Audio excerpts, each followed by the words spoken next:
So, welcome to the fifth Policy Lab organized by the Rural Pact Support Office, entitled Enhancing Policy Coordination for Vibrant Rural Areas. So, this Policy Lab will address the issues of the coordination of rural development policies, as well the availability of information on funding and policy tools targeted at rural areas. I'm delighted to hand the floor to Marek Teplansky, Head of Unit of the Territorial Unit of DG Regio of the European Commission. You have the floor.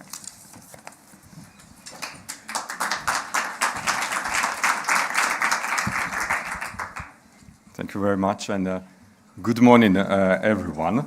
It's a great pleasure for me to be here with you and have the opportunity to welcome you on behalf of Director General for Agriculture and Rural Development and Director General for the Regional and Urban Policy in today's lab on enhancing policy coordination for vibrant rural areas. Both services, along with other Commission departments, contributed to implementation of commitments taken by the Commission in the communication on the long-term vision for rural areas.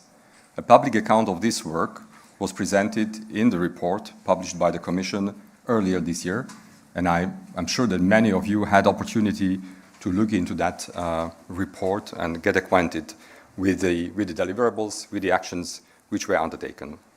Now, the communication also generated rich policy dialogue at different and among different levels of governance, with many reflections and areas of the suggestion. In this respect, the Rural Pact, with its dedicated governance, collaboration platform, and support office, was key for facilitating interactions and creating knowledge for rural communities. Today's Policy Lab also represents one of the standing commitments of the Commission to further contribute and facilitate this policy dialogue on the future of rural areas. Today's discussion will be focusing on policy coordination and also what lessons can be drawn from different ways of ensuring vertical and horizontal integration of strategies and initiatives catering for the needs of rural communities. I would like to share perhaps two thoughts for the introduction. First of all, we are in a very special moment of the policy cycle. The new College of Commissioners will be effective as of 1st of December and start to deliver on political guidelines issued in July of this year. The political guidelines and mission letters flag key areas of action which were also highlighted in the speech of the President of the Commission, Urszula von der Leyen, at the European Parliament plenary on the College and its program, which was delivered yesterday in Strasbourg. It's clear that Europe is confronted with a set of complex challenges that are critical for its future, as well as for its social, economic, and territorial cohesion.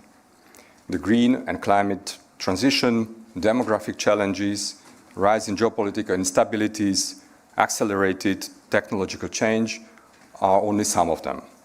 These challenges will not impact all the territories and regions in the same way, as not all territories are evenly equipped to tackle these challenges and reap the benefits of these transitions, which these transitions may bring. As a result, we are running a risk of widening territorial disparities and social inequalities, hampering the development, potential, and attractiveness of regions, including the rural areas.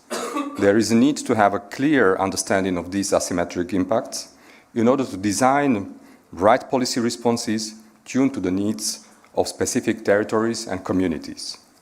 Therefore, the Commission services are tuned to listen to opinions, views of stakeholders representing different communities, levels of governance, and sectors. I would like to encourage you to use fully the potential of today's Policy Lab to share your ideas, reflections, and experiences.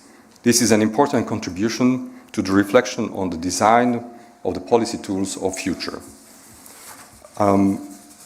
Secondly, I would like to highlight also the opportunities and challenges related to policy and investment instruments that are currently in place under the regulatory framework, both in the cohesion policy and common agriculture policy, but also beyond.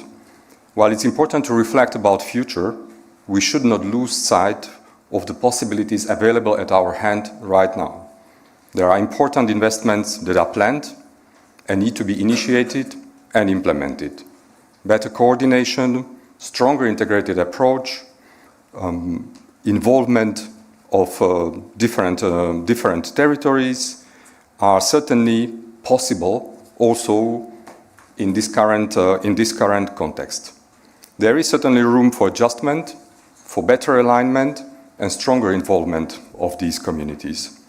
It's both a challenge for those who are in charge of implementation of these programs or schemes, an opportunity for communities who could concretely benefit from these investments in the short term.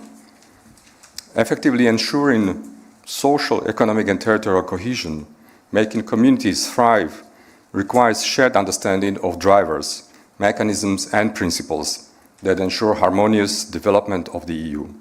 This shared understanding is essential for mobilization, coordination of all relevant actors and for creating conditions for impactful policy and investment responses with the instruments which we currently have at hand. I do believe that today's Policy Lab will also make a very concrete contribution to sharing these common principles. I would like to wish you fruitful and productive discussions. Thank you.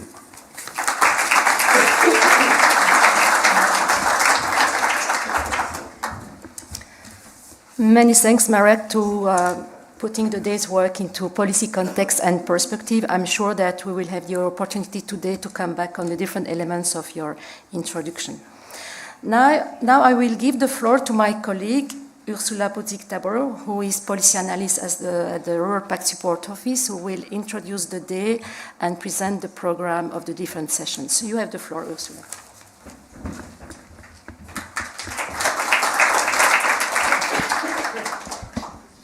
Thank you very much, Pascal, and thanks indeed to Marek for giving us already the background why we're doing this. So I don't really have to say much, but I will try to guide you quickly through the purposes and the background of the event.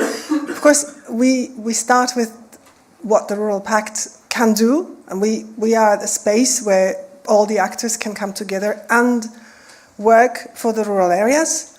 We work on policies by amplifying rural voices and bringing them higher on the political agenda. And this is mainly what we are going to talk about today. But we are also trying to help building the capacities of actors, all actors in rural areas, by exchanging and collaboration. And we are going to do a lot of exchanging and peer learning today as well.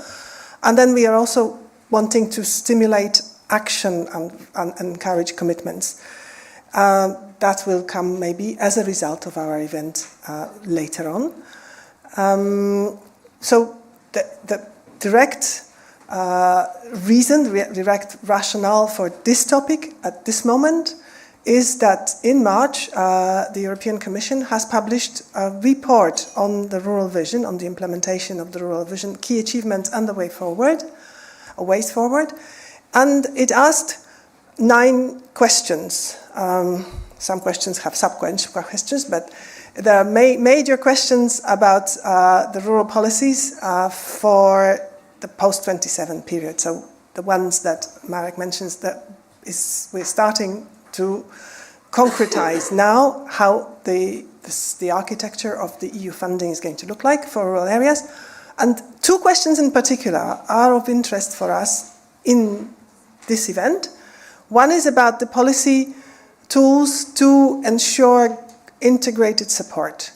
So integrated in the sense of coordinating different funding sources, different policy actors, including different ministries, services, and specifically what can the EU level do to support such policy integration by developing maybe a strategy, a European level strategy, or by other things to help the communities and member states and regions and all the other actors to develop the regional level strategies and action plans. So basically, what is already done in terms of integrating policies through strategies and action plans, what the Commission can do to make it better, and how we can design the future policies. The second part, and the second question, is the monitoring and assessment of resources. It's very difficult to say how funding should flow to rural areas without knowing what is already happening, how much funding is already reaching rural areas from the different sources. And that we need to improve, certainly, the system of information, and this is what we're going to discuss in the second part of the day.